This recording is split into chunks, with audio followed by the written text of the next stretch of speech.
Hello viewers, welcome to my ARD take YouTube channel. তো বন্ধুরা, আজকে আমরা এসএসসির স্টাফ সিলেকশন কমিশনের একটা নিউ রিক্রুটমেন্ট সম্পর্কে জেনে নেব। তো ভিডিওটি স্কিপ না করে অবশ্যই শেষ পর্যন্ত দেখো এবং অবশ্যই লাইক করো, শেয়ার করো বন্ধুদের। তো আমরা সরাসরি নোটিফিকেশনে চলে যাব। তো বন্ধুরা, দেখতে পাচ্ছ আমরা অফিসিয়াল নোটিশে চলে এসেছি। উপরে দেখো দেওয়া রয়েছে গভর্নমেন্ট অফ ইন্ডিয়া, অর্থাৎ ভারত সরকার। এইখানে দেখো স্টাফ সিলেকশন কমিশন, তার নিচে কিন্তু একটা অ্যাড্রেস দেওয়া রয়েছে, অর্থাৎ এটা কিন্তু স্টাফ সিলেকশন কমিশন থেকে প্রকাশ করা হয়েছে। ঠিক তার নিচে দেখো ওয়েবসাইট দেওয়া রয়েছে, ওয়েবসাইট অফ দ্য কমিশন। তো এখানে যে ওয়েবসাইটটি দেওয়া রয়েছে https://ssc.gov.in। তো এই যে ওয়েবসাইট রয়েছে, এখান থেকে কিন্তু তোমরা অ্যাপ্লিকেশন করতে পারবে বা সমস্ত রকম ইনফরমেশনগুলো পেয়ে যাবে। এবার আমরা একটু নিচের দিকে চলে আসবো। তো এইখানে দেখো নোটিশে যেটা বলা হয়েছে, multitasking non technical staff and havaldar CBIC and CBN examination 2024, অর্থাৎ এমটিএস এবং হাওলদার পদে কিন্তু নিয়োগ করা হবে। Date for submission of online application, তো অনলাইন অ্যাপ্লিকেশনের জন্য যে ডেট রয়েছে 27/6/2024 টু 31/7/2024, অর্থাৎ 27 তারিখ থেকে কিন্তু অ্যাপ্লিকেশন শুরু হয়ে গেছে জুন মাস থেকে, এবং সেটা চলবে কিন্তু 31 জুলাই পর্যন্ত। তারপর দেখো last date and time for receipt of online application, তো লাস্ট ডেট রয়েছে দেখো 31/7/2024 রাত্রি 11টা পর্যন্ত। Last date and time for making online fees payment, তো অনলাইন ফি পেমেন্ট করা যাবে দেখো 1/8/2024 তারিখ থেকে 24 তারিখের রাত্রি 11টা পর্যন্ত, অর্থাৎ একদিন কিন্তু বেশি সময় দেওয়া হয়েছে পেমেন্ট করার জন্য। এবার দেখো dates of Windows for application for correction and online payment of correction charge, তো এখানে তোমাদের অনলাইনে এডিট করতে পারবে দেখো 16/8/2024 টু 17/8/2024 রাত্রি 11টা পর্যন্ত। Schedule of computer based examination রয়েছে অক্টোবর-নভেম্বর 2024, অর্থাৎ অক্টোবর বা নভেম্বর মাসে কিন্তু তোমাদের এক্সাম শুরু হবে। তারপর টোল ফ্রি নাম্বার এখানে একটা দিয়ে দেওয়া হয়েছে, কোনো রকম সার্চের জন্য কিন্তু এই নাম্বারে তোমরা ফোন করে জেনে নিতে পারবে। এবার নিচের দিকে চলে আসবে, এখানে দেখো 2 নম্বরে ভ্যাকেন্সি, তো tentative vacancy for the post are as under, তো এইখানে কিন্তু তোমাদের পোস্ট অনুযায়ী ভ্যাকেন্সিগুলো দেওয়া রয়েছে। তো এমটিএসের জন্য রয়েছে দেখো 4887টি পোস্ট, এবং হাওলদার ইন সিবিআইসি অ্যান্ড সিভিএনের জন্য রয়েছে 3439টি শূন্যপদ। এবার নিচে বলা হয়েছে দেখো আপডেটেড বা details vacancy will be made available on the website of the commission, তো কমিশনের যে ওয়েবসাইট রয়েছে সেখানে কিন্তু আপডেট হলে সেই ভ্যাকেন্সিগুলো শো করবে বা দেখাবে। এবার আরেকটু নিচের দিকে চলে এসো, তো এইখানে দেখো permissible disabilities for person with benchmark disabilities, তো ডিসেবিলিটি যারা রয়েছে তাদের জন্য যে ফাংশন রয়েছে সেগুলো দেখো। মাল্টিটাস্কিং এর জন্য অর্থাৎ এমটিএসের জন্য রয়েছে SSTWWBN RWACHC, তো এইখানে হচ্ছে সিটিংস, এগুলোর ডিটেলস কিন্তু আমরা নিচে পেয়ে যাব। Suitable category of benchmark disability, তো যারা ডিসেবিলিটি অর্থাৎ শারীরিক অক্ষমতা রয়েছে, তো সেগুলো কোন কোন ক্যাটাগরি থাকতে হবে সেগুলো এখানে কিন্তু দেওয়া রয়েছে। এখানে যেমন দেখো এস ফর সিটিং, অর্থাৎ বসাতে অসুবিধা হলে, ST হচ্ছে স্ট্যান্ডিং দাঁড়ানোর অসুবিধা হলে, W ফর দেওয়া আছে দেখো ওয়ার্কিং, অর্থাৎ হাঁটার সমস্যা হলে, BN মানে কি বেন্ডিং, RW হচ্ছে রিডিং অ্যান্ড রাইটিং, AC হচ্ছে seeing, H for hearing, C for communication, তো এরকম যারা রয়েছে অর্থাৎ ফিজিক্যাল হ্যান্ডিক্যাপ তাদের জন্য কিন্তু ছাড় দেওয়া রয়েছে। 5 নম্বরে দেখো ন্যাশনালিটি, তো এখানে বলা হয়েছে এই candidate must be either a citizen of India, অবশ্যই ইন্ডিয়ান সিটিজেন হতে হবে। এ সাবজেক্ট অফ নেপাল, অর্থাৎ নেপালে হলেও কিন্তু চলবে। এ সাবজেক্ট অফ ভুটান, অর্থাৎ ভুটানের হলেও কিন্তু চলবে। এজ লিমিট কি রয়েছে দেখো 1/8/2024 অনুযায়ী, তো এইখানে 1 নম্বরে দেখো বলা হয়েছে the age limits for the post as per the recruitment rules of various user departments are, তো বিভিন্ন ডিপার্টমেন্টের কিন্তু এজের ক্রাইটেরিয়া বিভিন্ন রকম রয়েছে। তো এখানে কোন ক্যাটাগরির জন্য এজ কত লাগছে সেটা আমরা দেখে নেব, অর্থাৎ কোন পোস্টের জন্য কত এজ লাগছে। তো এখানে 6.1 যে কলমটা রয়েছে দেখো 18 to 25 ইয়ার্স ফর এমটিএস, তো এমটিএসের জন্য 18 থেকে 25 বছর লাগবে। তো তারপরে দেখো 2 নম্বরে যেটা রয়েছে 18 to 27 years for havaldar in CBIC and CBN, তো এখানে হাবিলদার পোস্টের জন্য কিন্তু 18 থেকে 27 বছর পর্যন্ত নেওয়া হবে। তারপরে দেখো permissible relaxation in upper age limits for difference category are as under, তো বিভিন্ন ক্যাটাগরির জন্য যে ছাড় পাওয়া যায় আপার এজের জন্য সেটা এখানে দেওয়া হয়েছে। তো এখানে দেখো এসসি এসটির জন্য রয়েছে 5 ইয়ার্স অর্থাৎ 5 বছর ছাড় পাচ্ছে, ওবিসি 3 ইয়ার্স, পিডাব্লিউবিডি আনরিজার্ভ ক্যাটাগরির জন্য 10 ইয়ার্স, পিডাব্লিউবিডি ওবিসি ক্যাটাগরির জন্য 13 ইয়ার্স, পিডাব্লিউবিডি এসসি এসটির জন্য রয়েছে 15 ইয়ার্স।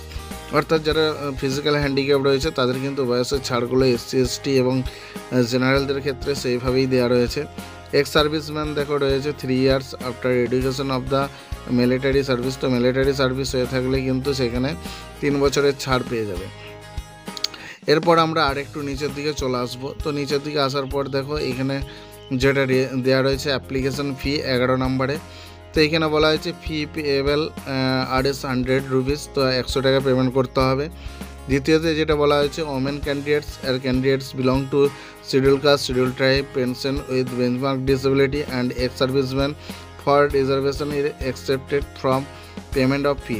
তো এইখানে কিন্তু যারা মহিলা ক্যান্ডিডেট বা এসসি এসটি ওবিসির মধ্যে রয়েছে তাদের কোনো অ্যাপ্লিকেশন ফিস লাগবে না। এখানে দেখো বলা হয়েছে online fee can be paid by the candidates up to 1/8/2024, অর্থাৎ 1/8/2024 মধ্যে কিন্তু তোমাদেরকে অনলাইন পেমেন্টটা কমপ্লিট করতে হবে। এখানে পেমেন্ট তোমরা যেসব মোডে করতে পারবে দেখো ভীম UPI, net banking, using Visa, Mastercard, Maestro, RuPay debit card. তো এই সকল কার্ডগুলো দিয়েও কিন্তু তোমরা অনলাইন পেমেন্ট করতে পারবে। জাস্ট আর একটু নিচে চলে আসবো স্ক্রল করে। তো নিচে আসার পর দেখো এখানে windows word application from correction. তো যদি কোনো কিছু ভুল হয়ে থাকে তো সেটা তোমরা কারেকশন করতে পারবে 16 তারিখ থেকে 17 তারিখ পর্যন্ত। এরপর আর একটু নিচে চলে আসবে, এখানে দেখো examination centre and centre code. তো এখানে বিভিন্ন যে সেন্টারগুলি রয়েছে অল ওভার ইন্ডিয়াতে, তো সেই সেন্টারের নেম এবং তার পাশে কোড নাম্বার রয়েছে। তো সেগুলো আমরা অনলাইনে অ্যাপ্লিকেশন করার সময় সেই কোডগুলি ব্যবহার করতে পারবো। তো এখানে দেখো যেমন দেওয়া রয়েছে ভাগলপুর, তার পাশেই দেখো ব্যাকেটে 3201। তো এই কোডগুলো কিন্তু দেওয়া আছে। তো আমরা ওয়েস্ট বেঙ্গলে কোন কোন সেন্টারগুলো রয়েছে সেগুলো দেখে নেব। তো একটু স্ক্রল করে নিচে চলে আসবে, এখানে দেখো ওয়েস্ট বেঙ্গল আন্ডারে রয়েছে আসানসোল কোড নাম্বার হচ্ছে 4417, বর্ধমান রয়েছে 4404, দুর্গাপুর 4426, কলকাতা রয়েছে 4410, শিলিগুড়ি রয়েছে 4415, দেনকানালি রয়েছে 4611। তো এইগুলো কিন্তু আমাদের ওয়েস্ট বেঙ্গলের যে সেন্টারগুলি রয়েছে এক্সামিনেশন সেন্টার, সেগুলো তোমরা চুজ করতে পারবে। তো এইভাবে কিন্তু সমস্ত ডিস্ট্রিক্টেরগুলো দেওয়া আছে বা সমস্ত স্টেটের। এরপর দেখো স্কিম অফ এক্সামিনেশন। তো এক্সামিনেশন যেভাবে হবে, the computer based examination will be conduct in Hindi, English and in 13 language visa ভাইয়া। তো এখানে কিন্তু ইংলিশ, হিন্দি ছাড়াও আরও 13টি ল্যাঙ্গুয়েজে তোমাদের এক্সাম নেওয়া হবে। তো সেখানে বাংলাও কিন্তু রয়েছে, এখানে দেখতে পাচ্ছ।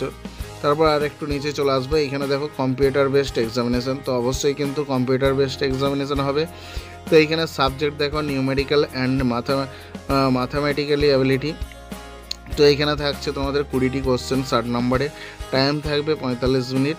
তারপর 2 নম্বরে থাকছে reasoning ability and problem solving, এখানেও 20টি কোশ্চেন 60 নম্বর থাকবে। সিজন 2তে থাকছে জেনারেল অ্যাওয়ারনেস, সেখানে 25টা কোশ্চেন থাকবে 75 নম্বর, 45 মিনিট সময় পাবে। এবং 2তে রয়েছে ইংলিশ ল্যাঙ্গুয়েজ অ্যান্ড কম্প্রিহেন্সিভ। তো এইখানেও কিন্তু 25টি কোশ্চেন থাকবে 75 নম্বরে। তারপর নিচে দেখো বলা হয়েছে computer based examination will be conduct 2 season. তো দুটো সিজনে কিন্তু কম্পিউটার বেস পরীক্ষা হবে, season 1 and season 2 on the same day and both the season will be mandatory. তো দুটোই কিন্তু একই দিনে হবে এবং দুটোই কিন্তু mandatory.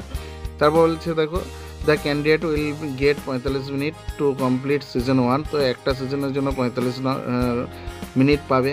On completion of 45 minute season 1 will get automatically close. তো 45 মিনিট হয়ে গেলেই কিন্তু অটোমেটিক সেটা ক্লোজ হয়ে যাবে।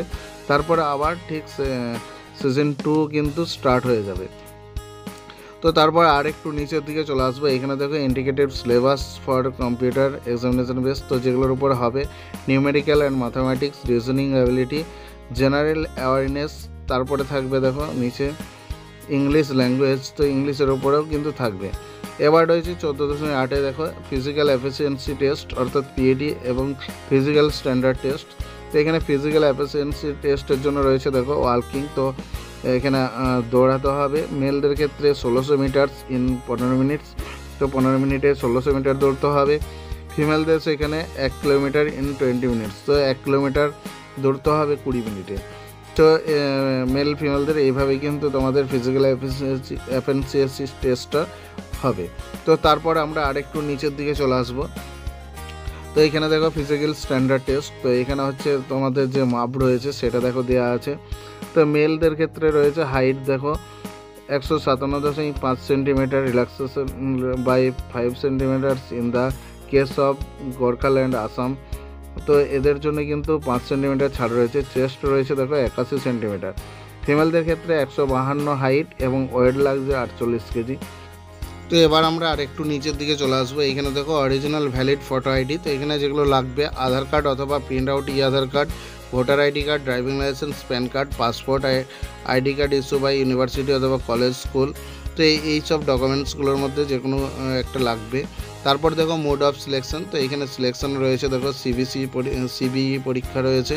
এবার দেখো 18.3 যেটা বলা হয়েছে minimum qualifying marks in season 1 and as well as in season 2 of computer based examination.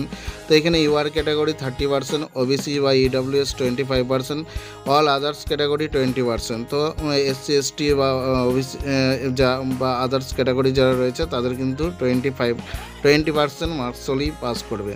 তো বন্ধুরা এই যে নোটিফিকেশানটি রয়েছে এখানে আরও অনেক কিছু ডিটেলসও দেওয়া রয়েছে, তো অত কিছু বলা সম্ভব নয়। আমাদের ডেসক্রিপশনে লিঙ্ক রয়েছে, সেখান থেকে তোমরা এটিকে ডাউনলোড করে পড়ে নিতে পারবে। তো এই ছিল আজকের ভিডিও। ভালো লাগলে অবশ্যই লাইক করবে, শেয়ার করবে বন্ধুদের খবরটি জানানোর জন্য, এবং কোনো কিছু জানার থাকলে অবশ্যই কমেন্ট সেকশনে এসে জানাতে পারো। যে সমস্ত বন্ধুরা আমার চ্যানেলে নতুন এসছে তাদেরকে বলবো চ্যানেলটি সাবস্ক্রাইব করে পাশে থেকো, যাতে পরবর্তী ভিডিওগুলো সবার প্রথম তোমার কাছে পৌঁছে যায়। আর যারা ইতিমধ্যেই সাবস্ক্রাইব করে নিয়েছো তাদেরকে অসংখ্য ধন্যবাদ। তো দেখা হচ্ছে পরের ভিডিও, ততক্ষণের জন্য ভালো থাকবে, সুস্থ থাকবে। জয় হিন্দ।